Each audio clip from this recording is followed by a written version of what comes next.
Is Ramandeep. Welcome to the study point. बेटा इस video में हम हिस्ट्री का chapter number 1 the French revolution का टॉपिक 3.1 करेंगे, the reign of terror. The period from 1793 to 1794 is referred to as the reign of terror. Robespierre followed a policy to serve, control and punish all those whom he saw as being enemy of the republic, ex-nobles and cavalry, members of other political parties, even members of his own party who did not agree with his method, were arrested, imprisoned and then tried by a revolutionary tribunal. If the court found them guilty, they were guillotined. The guillotine is a device consisting of two poles and a blade with which a person is beheaded. It was named after Dr. Guillotin who invented it. बेटा इसमें क्या था, सन 1793 से लेके 1794 तक के काल को आतंक का जो टाइम कहा, युग कहा जाता था। रोबेस्पियर ने निरंतर और दंड की सख्त नीति अपनाई। उसके हिसाब से गणतंत्र के जो भी शत्रु थे, चाहे वो नोबल्स, चाहे कैलगरी या पॉलिटिकल दलों के जो सदस्य और उसकी कार्यशैली से जो भी काम करने की जो नीति से जो भी सहमत नहीं थे, चाहे वो उसके पार्टी के सदस्य से, उन सभी को गिरफ्तार कर जेल में डाल दिया गया और क्रांतिकारी न्यायालय द्वारा उन पर मुकदमा चलाया गया। यदि कोर्ट उन्हें दोषी पाता तो गिलोटिन पर चढ़ाकर उसका सिर काट दिया जाता। गिलोटिन दो खंभों के पर चढ़ के बीच लटकने वाली मशीन था, जिस पर रखकर अपराधी का सिर धड़ से अलग कर दिया जाता था। इस मशीन के नाम, इसके आविष्कार जो डिस्कवरी किया था, डॉक्टर गिलोटिन के नाम पर पड़ा। Robespierre government issued law placing maximum ceiling on the wages and prices. Meat and bread were rationed. Peasants were forced to transport from grain to the cities to sell at its prices fixed by the government.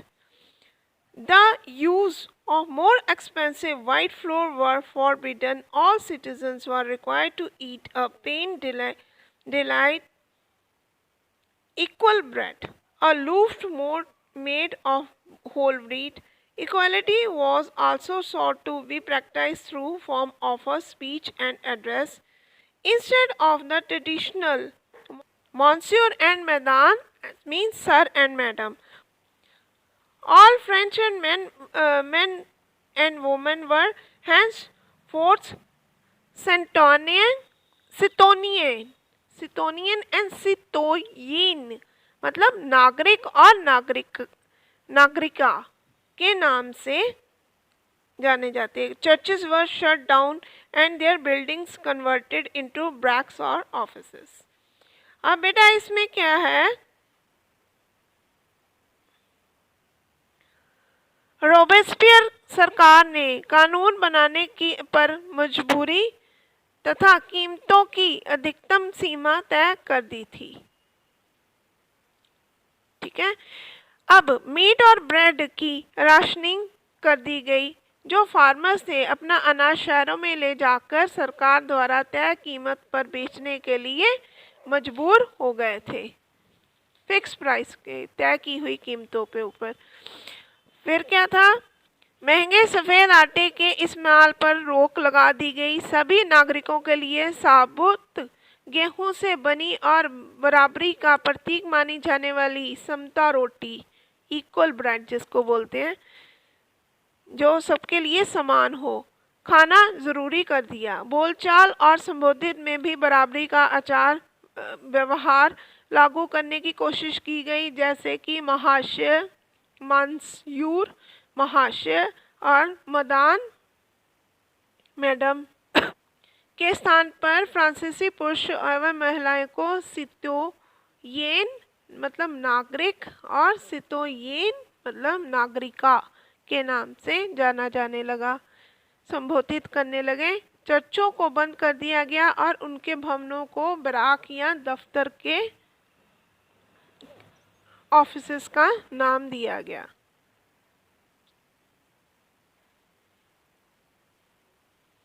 Robespierre pursued his policies so relentlessly that even his supporters began to demand modernization. Finally, he was convicted by the court in July 1794. He arrested and on the next day sent to the guillotine.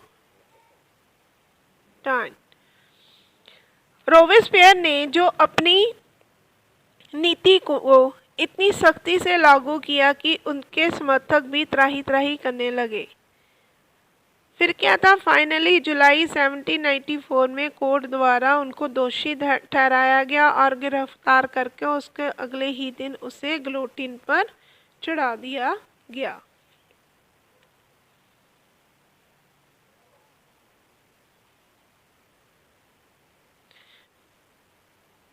Now come on the topic 3.2 और directory rule France. जो directory का शासन France में था उसके बारे में पढ़ेंगे। The fall of the Jacobin government allowed the wealthier middle class to seize power. A new constitution was introduced which denied the vote of non-property section of the society. It provided for 2 elected legislative councils. These then appointed a directory and an executive made up of 5 members. This was meant as a safeguard against the concentration of the power in a one-man executive under a Jacobin.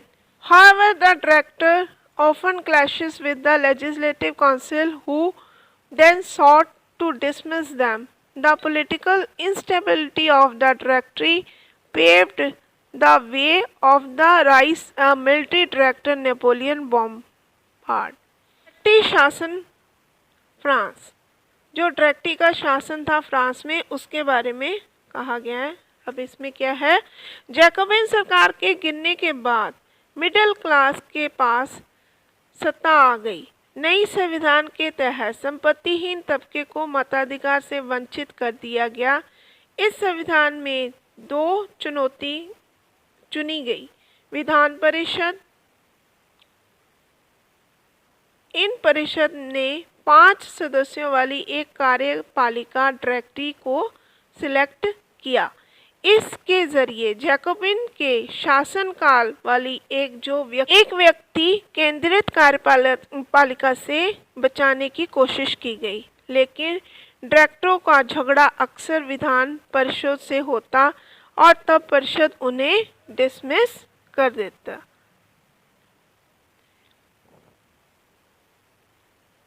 Directory की राजनीतिक अस्थिरता ने सैनिक तानाशाह Napoleon Bonaparte के उदय का रास्ता खोल दिया। नेपोलियन बोनापार्ट का रास्ता खोल दिया, फिर वो नेक्स्ट शासन के लिए आया।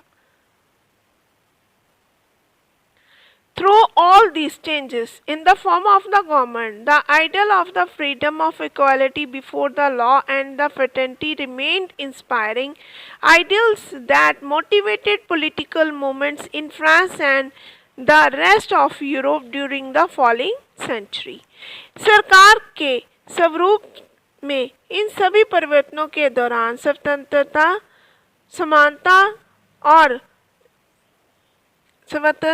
समानता जो इक्वालिटी और फर्टेनिटी जैसे बंधुता प्रेरक आदर्श बने रहे।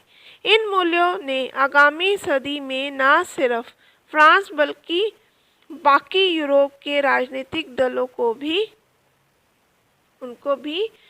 प्रेरित किया। आज के लिए इस वीडियो में हम 3.1, 3.1 और 3.2 का ही टॉपिक कवर करेंगे। I hope you understand. Thank you बेटा, थैंक यू सो मच।